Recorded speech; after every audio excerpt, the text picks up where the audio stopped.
Hello everybody, welcome back to the channel. We talk about all things fandom and we talk about them in a positive way. And if that's something that appeals to you, you know you have come to the right place. Now this is Saturday, and on Saturday we kind of talk about different random things that we don't get to talk about the rest of the time.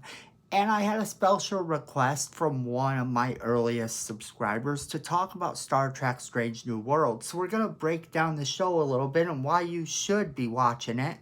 And then also we're going to talk about the Elysian Kingdom and how that connects to a very unlikely source. But not just that. We are also going to talk about episode 7 and its connection to the movies. So let's jump right into it. So, Star Trek Strange New Worlds follows Captain Pike, who we met in the unused pilot, and we saw him in a flashback episode. This is his crew, and it's very cool because that original unused pilot is available, and it's far superior to the little episodic thing that used footage from it that we got in the original series. Now, what is awesome about this series is that the crew consists of a lot of people that we may know or we have heard of.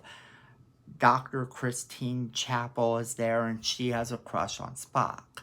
And Spock is there, and he's played by Ethan Peck, and Ethan Peck is doing a wonderful job. Now, Christina Chong plays a descendant of Khan. And if you know Star Trek at all, you know who Khan is, and he's an augment. And augments are not allowed in Starfleet. They're superior in every way, and they're not allowed in Starfleet due to the fact that they have been genetically enhanced. And unless they change something within the story, we know what happens here. Ultimately, we don't, but something has to happen eventually to prevent them from being able to move forward within Starfleet still. Because even at this point in time, they are forbidden to be part of Starfleet. However, Pike does what every good captain thus far who has had an augment on their crew. See Deep Space Nine with Dr. Bashir, and you'll know that they oftentimes will overlook it in terms of, does this person do their job? Are they good at their job? And that's the way I personally like to think of captains on the starship anyway, doing, overlooking your flaws and where you came from to ask the question, did you do a good job? Now, that being said, number one, we learn a couple secrets about. Now, once we learn about her secrets, now we know that there's going to be some story arcs going forward there. But that's not what we're here to talk about. You should be watching this show.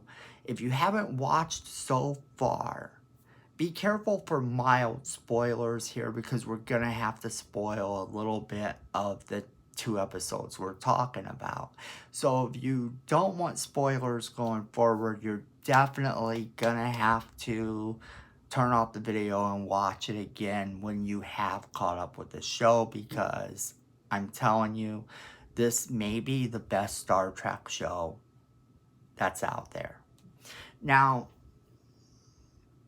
we're going to be talking about episode 7 briefly, because episode 7 caused a lot of strange responses. I saw episode 7 a little bit late because I missed that week. So I actually had to watch them back to back, episode 7 and episode 8. And in episode 7, we get to meet this bad guy. One of the ones that a lot of people never expected to come back.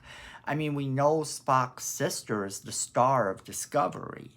and we had never heard of her. But previously in the movies, we had heard of Sybok. And Sybok is Spock's brother. Now, we learn that Sybok doesn't believe in the ways of the Vulcan, and he's gonna kind of end up being a reoccurring villain, most likely, going forward. Now, that being said, that is one of the things we learn. The other thing that we learn, friends, is that he is going to do something so bad that it's going to shake the very core of Star Trek forever. Now, that's all I've got to say about episode 7. The real reason we're here to talk is about episode 8. And episode 8 is a strange episode because it deals with a fairy tale, the Elysian Kingdom. And in it, the Doctor is reading a book to his daughter who has an incurable disease. And the story is set in a way where it uses the characters of the series. And it uses the ship as this kingdom. So in previous Star Trek incarnations, when you would see things like this, it would be in the holodeck, or they'd somehow be on a planet where they were forced to do this. Not this time. This time, they use the ship as the kingdom, and something is controlling the crew, turning them into characters from this book. Now, the daughter has an incurable disease, and he reads this story to her on the regular. We've seen this story being read to her before, kind of. He's actually sat down to read her a story in previous episodes, so it's a callback. But, see, he knows he has to cure her quick, because if he can't keep her in the transportation. You know, he can't keep her in the teleportation thing. He cannot do it. She's going to die.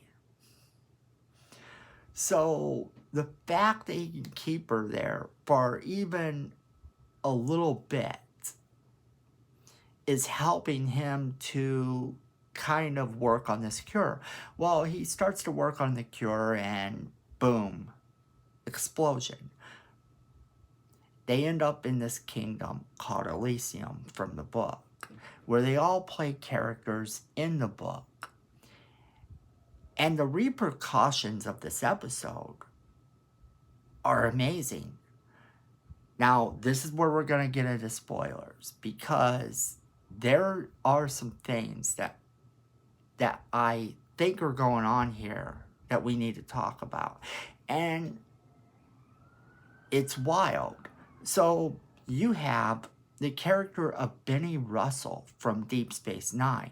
If you don't know who Benny Russell is from Deep Space Nine, it was a persona that Sisko took in an episode called Beyond the Stars, Far Beyond the Stars.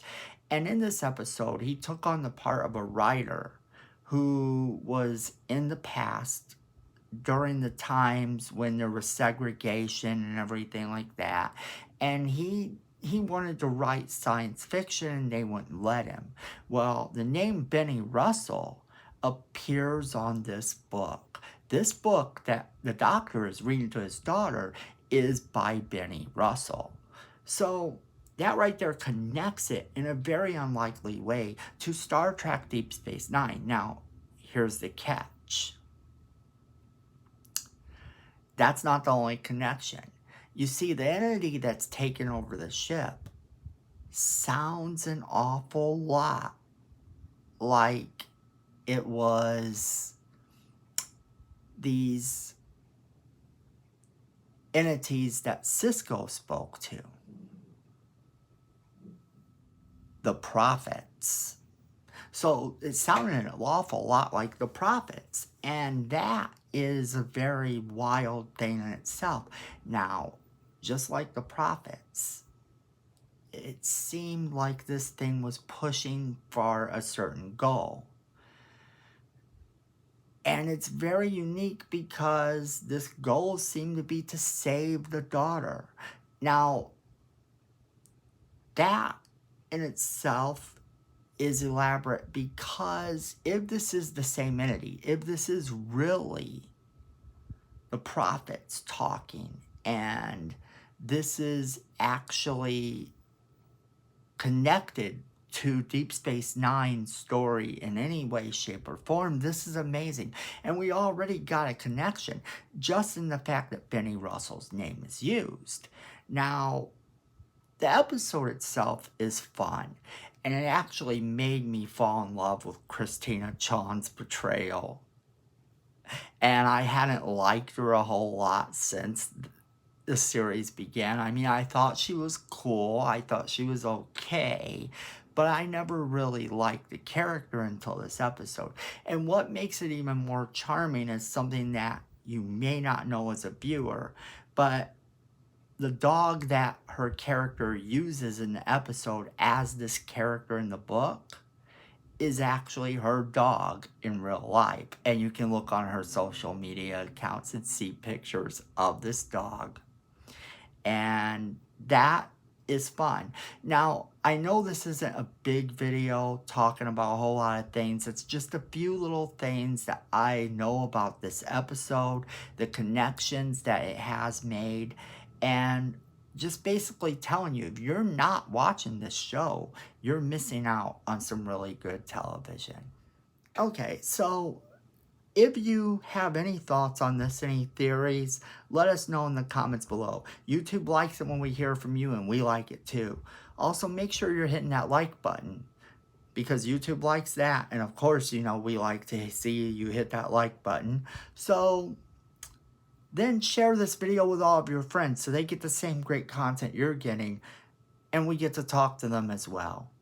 Now also, friends, make sure you're hitting that subscribe button. Miko thinks we need more subscribers, and look at this face. It wouldn't lie to you at all, would it? Now, hit that subscribe button and hit that notification bell so you don't miss a single video. And then, friends, at the end of the day, remember, fandom is family.